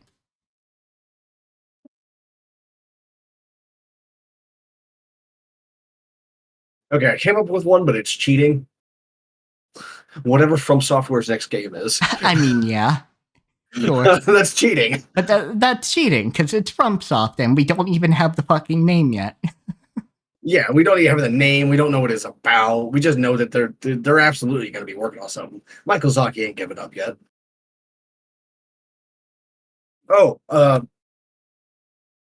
I think I told you about this in private, but not on stream. I have been finally reading Elden Ring: Road to the Erd Tree. Mm-hmm. It is a very good, like genuinely extremely good. I cannot find an English translation of chapter 29 and onward, so like I'm just sort of fucked. But I got to chapter 28, and like I want more. It is very funny. Yeah, very fair. Oh, Wanderstop. Yeah, I remember. That will be next year at some point. Which that is uh, the gritty protagonist lady from like some sort of combat game, ending up working at a tea shop in another world. That does sound interesting. From the creator of the Stanley Parable and the Beginner's Guide. Wasn't there a fucking like a demo or something like that you showed me a while back about that? Yeah, I showed you like a trailer or something a while back, but yeah. Yeah. Okay. Good.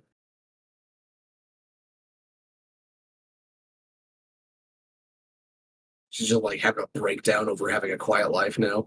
Yeah, and just, the memories coming in.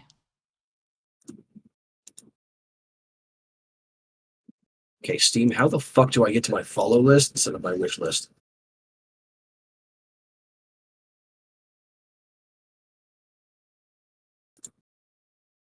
It should be up at the top right corner on the main Steam page. And I have a I can get to my wish list, but I can't get to my follow list. Oh, you're looking for your follow list. Okay, that I do Yeah, things not. that I was like vaguely interested in and wanted like updates on, but didn't want to put on my wish list in case someone bought it for me before I was sure. Yeah, fair. But yeah, But definitely let's do want it anyway. to get my hands on Metaphor Re Fantasio.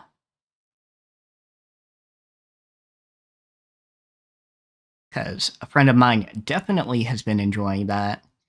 It's a game from the Persona team that does not have a romance component to it. And the friend that's really enjoying it right now is also someone involved in protest movements and things. And it has been hitting home for them. Hell yeah.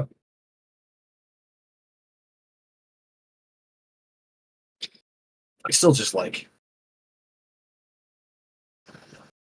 I can't get over some of the designs that I see in games. Like that one girl with the fucking like forearm length ears. I can't. I'm sorry, I can't do it. It hurts Eh, me too much. Japanese elf's gonna Japanese elf. It's painful. So what part of this is shaped like a leaf? Or what are you trying to do? Like a palm frond? Actually, that would be really good. Fuck. You actually did shake the ears like actual leaves, and then you chose like palm fronds for the beach or sea elves. Fuck. No, well, whatever. That's not what it is. Like I know that they're not like that. They always do like forest elves or whatever, but their ears are fucking like goddamn short swords. Yeah. But it is kind of cool because she, from what I've seen, kind of reminds me of Stinian a bit. Yeah, fair enough. But a slightly more fearless Stinian. It's like my thing is like with the this is gonna be like the eighth time people who come to the channel commonly have heard this rant. But my thing is like when you have really long ears like that, you're gonna get them damaged. You never see any damage on them. They're always just like pristine. Like, no, fuck off. Show me some battle damage. Like, you expect me to believe these are warriors? Fuck you. Where's the scars on the ears? The missing tips? Like, come on. Even with ears that are close to the head, like you see battle damage on our ears all the time. Fucking cauliflower ears sucks ass. Yeah. Damn it. Yeah. Expect me to believe these people are master swordsmen or something? No, they're not. They've never picked up a sword. They've never fought someone with a sharp sword in their fucking life. Though, at least she's someone who uses a pole arm. I guess. Damn it.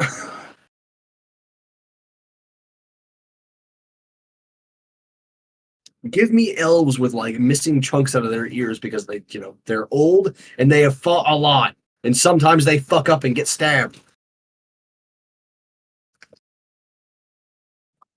That way, when you have an elf who actually doesn't have their ears damaged and are carrying a sword, you go either they're very young or they're very good. Yeah. This is what I'm talking about with like the fucking like world building designs and the character designs themselves. This is why I like Demon Lord 2099 so much, because like the character designs and their interactions that like have so much hidden detail in them. I like it a lot. Give more. Yeah. Rah rah, me character designer, me getting angry when people don't do it the same way I do. Yeah. I mean, and of course, I belong with a lot of people putting on their clown makeup for Silk Song. Yeah, I don't know if that's ever going to come out. Sorry, buddy. Yeah.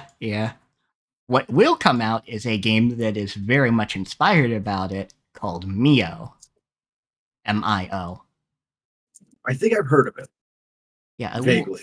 it looks very good, has its own aesthetic, but you can also see where it's inspired by stuff like Hollow Knight.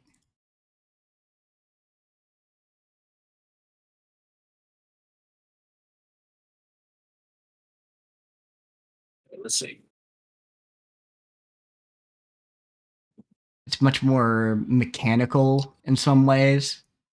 Neo game. Let me see. Yeah, it's Memories in Orbit is the subtitle. Okay, it looks like it's 3D ish. 3D-ish, yeah.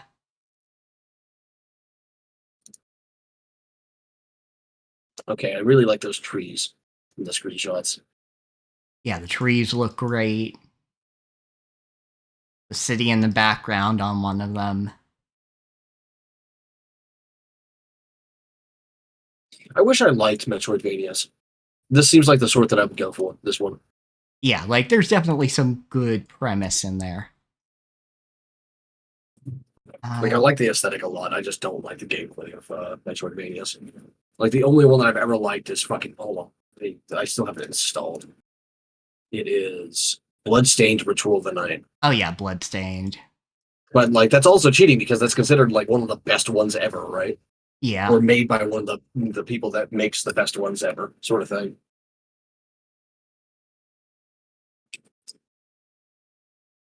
It'd be like someone saying, "Oh yeah, I don't really like Souls likes, except for Dark Souls 2." So like, okay, but that's made by fucking From Software. It's cheating.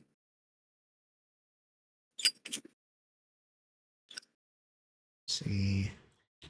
Soulmates looks good, which is a survival horror meets dating sim sort of thing. Where That's you, ridiculous. I want to touch it. That's like a ridiculous genre mashup, but you know I'm into that shit, so gimme.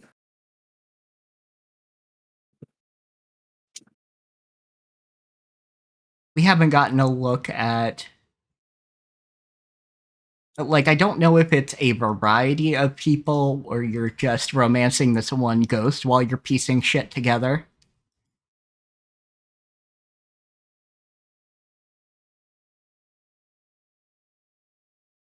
Oh, it's a fucking point and click too. God damn it. Okay.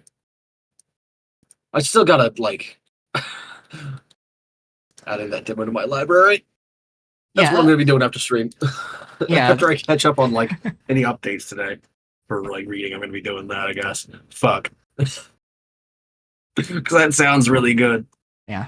And I don't think they've announced when it's coming out, but I do want to check out the Valhalla sequel, which is Nirvana. I think I would need to do the first game first, which I don't think I can because my mouse is busted. So Oh, is your mouse like busted? like, it's still doing like the double clicks all the time, and I can't hold down the button. It doesn't actually stay held down, no matter how hard I press it. So Gotcha. But yeah, probably at the very least, it'll give you some of the world building and things they'll bring up. yeah, Like this one character is just fucking hell. It's kind of a uh trying to think. It's kind of an evolution of streamers we have already, but also fuck, which is a woman that streams her entire life. that sounds horrible. Yes, some of it is locked Why behind would premium you ever do viewing. that? Money. There is no amount of money in the world that would convince me to do that for like longer than a week. Yeah. But surviving this cyberpunk hellscape. Yeah, I guess. Fuck. Ugh. What I really want in a game is an urban fantasy game where you hunt the creatures. You know, like Supernatural, but as a game. Yeah, And yeah. Hellsign was really close, but guess what? Hellsign has a set protagonist, which just kills me. Yeah.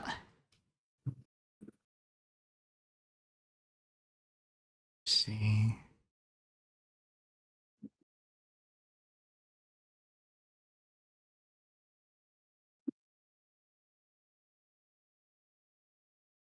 I also don't know how accurate the creatures in Hellsign are to real myth and lore because it's set in Australia. So I just don't know. Yeah, I like don't know that's much about Australian cryptids. yeah. Um I don't know if it'll come out next year just because of where it is in development, but We Harvest Shadows looked good. We harvest shadows. Which is a horror Yes. game mixed with a farming game. Okay, I am also interested in this. Yeah, See, so, all you gotta do to get me interested in a farming thing is give it some fucked up weird shit. yeah, so during the day, you've got tasks to complete for farming shit, Is but this a it, fucking body growing into vines in the screenshots? And the fact that there's nothing else wrong with the room just like makes it all the better. That's good. That's good set piece design. yeah, I had to look closer at that. Yeah, and the head's just kind of picked up. Mm-hmm. Like the fact that it's just a relatively dirty room otherwise, and there's not anything odd about it. There's just like some fucking empty cans on the ground and some dirt in the corner. Like that's perfect. That's the good shit right there. You don't Yeah, have to make it like all oppressive. Just give it like that weird out of place thing right in the center. yeah, absolutely. Okay, I am interested in We Harbor Shadows. Okay, yeah. Yeah, I am interested enough to keep Oh, there's a track on. demo. Okay. Yes, there is a demo. At the library. Let me see if I like this. If Yeah, it doesn't have a controller support, I will be upset. yes, full support. My wrist needs help, people. Give your game's controller support. Please. Unless it is, like, physically impossible like a flight sim, please.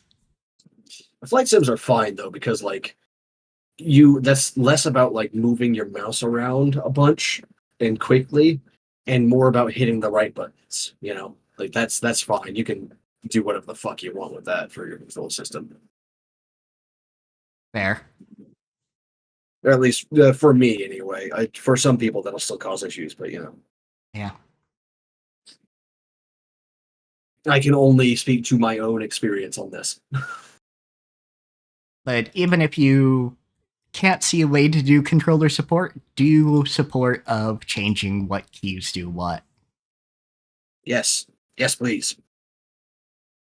Because, In fact, do that for controllers too. I know it's more work. Believe me, I know. I'm a programmer too. However, fuck you, do it. yeah, first off, fuck you, do it. Second off, it will help people who use controllers that are set up for accessibility.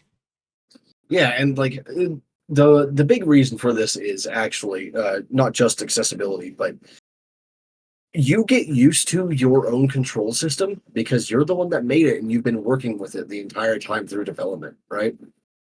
When you just hand that to someone else, it probably won't make sense to them unless you use like gaming conventions already. Yeah, absolutely. Like the jump is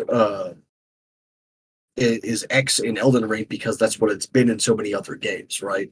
Like they could have just put it on fucking circle or triangle or something like that, but it's X because that's what it's been in so many other games. Yeah, absolutely.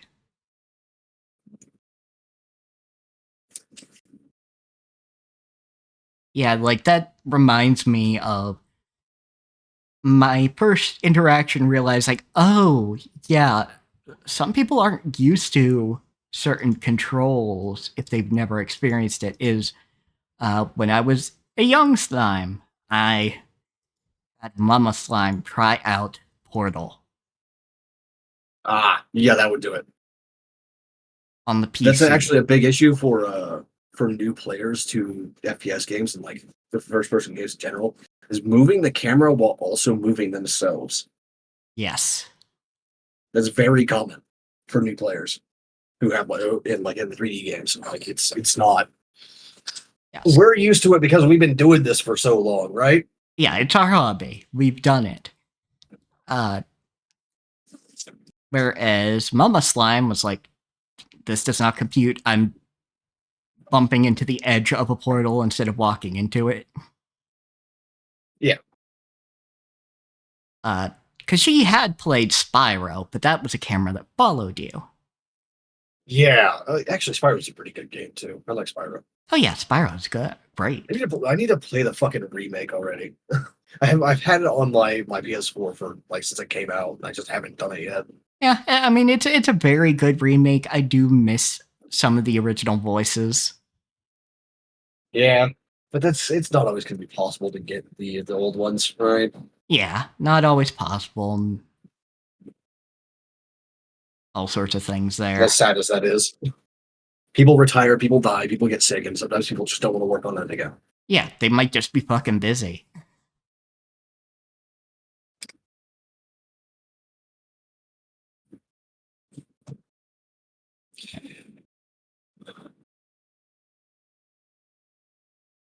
See, but yeah, I can't think of any AAA style games that are coming up that I'm looking forward to. It's all like indie shit, right?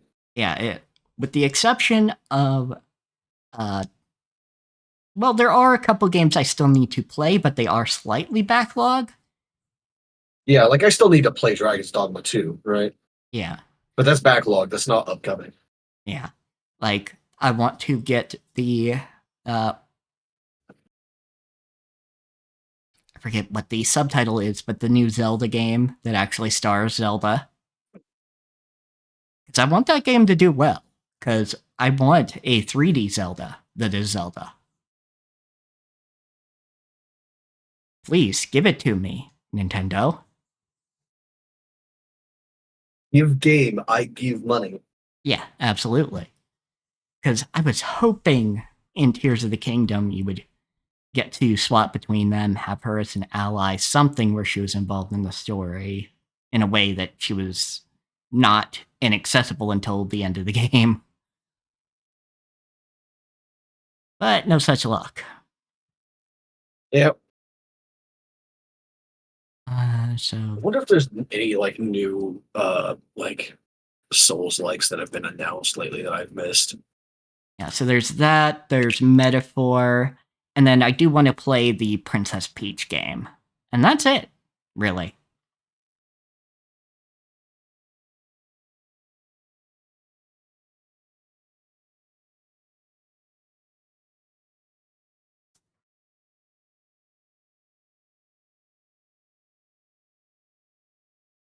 There's a second.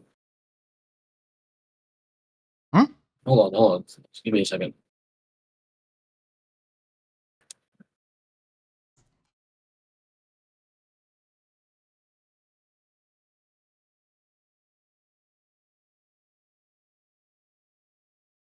Another cute farming game is Grimoire There's a Groves. second Lords of the Fallen coming out.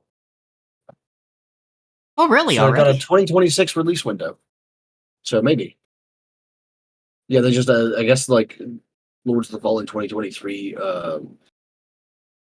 made enough money that like they were like, okay, yeah, we can make another one. Okay. Yeah, I found I was reading this from an article where it's just like, oh yeah, here's some upcoming Souls like stuff, and then like the last entry is whatever From Software has next. It's like yeah, no shit, shut up. Yeah.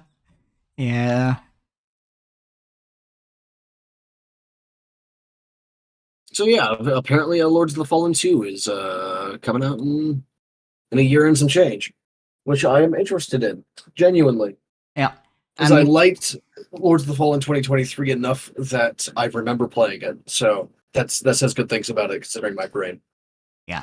Like, the only other thing I can think of is it's in early access now, but will come out probably next year. It's Fields of Mystria. Which you've actually been talking about quite a bit lately. Yeah, which I've been talking about because the early access very much impressed me. As it just has good fantasy to it. It has good characters.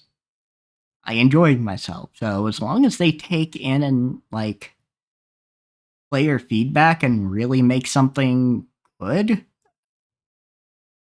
I think it'll be very good. Hell yeah.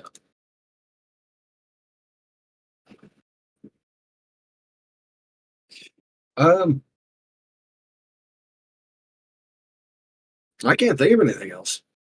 That's it. I have exhausted my brain for the day. All I mean, I right. got other shit to talk about, but like not to do with like upcoming media or what I've been watching or like reading or anything like that. So I think that's it for this one. All right. So thank you very much, everyone, for joining us. We will be back tomorrow for Slay the Princess. And then Monday will be Umineko. Follow me on Twitter for pictures of my cats. Yes. Follow Cat on Twitter. Though also find your way to their blue sky. Yeah, it's really easy. It's just contagious. Yeah. It's the same thing you see on the screen right now. Yes, and it is malleable persona for blue sky for me. I need to create at least my hyperlinks, even if I'm feeling too lazy to get like images right now. Yeah, probably a good idea. But if you do follow the VOD, which should come through correctly this time, granted, I do have Cat's VOD as well. But yeah, follow the VOD. You will get to my Twitch channel, Cat's Twitch channel. Cat's Twitch has their links. I'm not going to go through the whole spiel because I got to pee. So we're just going to say go down to the about description thingy below. Yep. And see you tomorrow, hopefully. Hopefully, yeah.